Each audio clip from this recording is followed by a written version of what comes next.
Hey guys, Monster here, coming with my review that I promised you guys for a long while.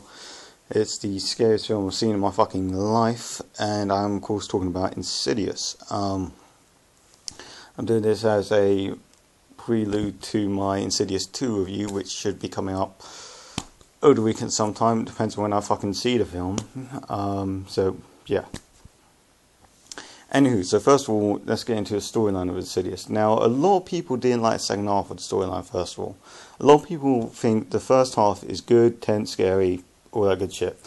And a lot of people think the second half is a cop-out and shit. I don't really agree. I mean, the first half is fucking terrifying. The first half is the scariest shit I've seen. It's not as bad now that I'm watching it at home, but I mean, when I saw it at cinema, I was shitting myself. I'll get more into that in the scares section of this review, but I mean, I think the first half serves as the main scares. Then all of a sudden we have a bit of comic relief when Lee Ranell comes up, and so is this other bearded guy, and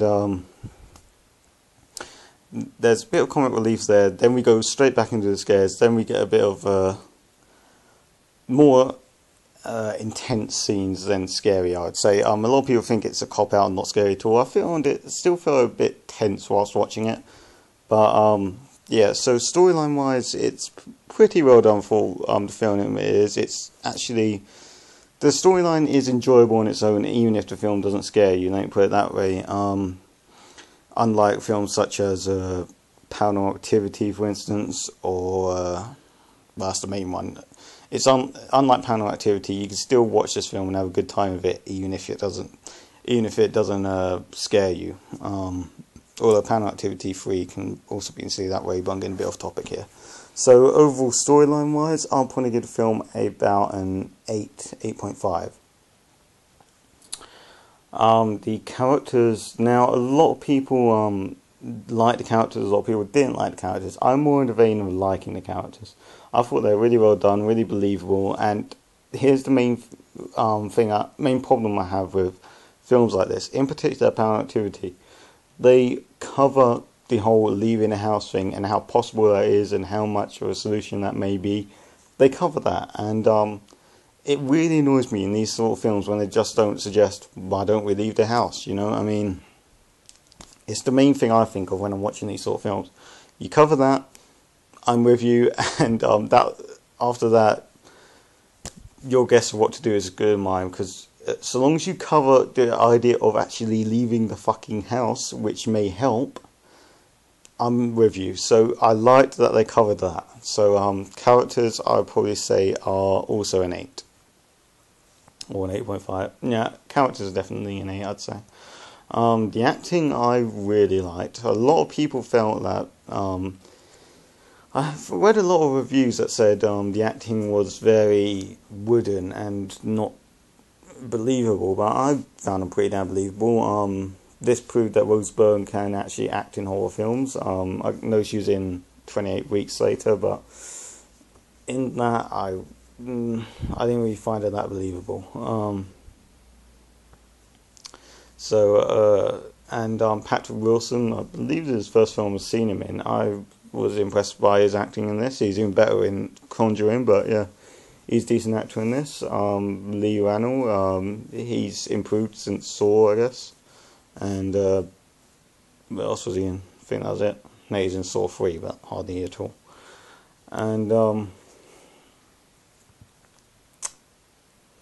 who else is there? Yeah, there's some other supporting characters, but those are the main ones I can think of. And I think everyone does a decent job, at least. Okay, sure, they may not be Oscar-worthy actors, but they do a decent job for the film to that you believe in these characters, if you know what I mean. Like, they are believable characters. The actors breathe life into the characters to a believable extent. So acting-wise, I'll give the film a 9.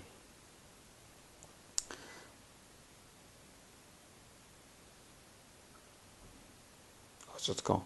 That's creepy.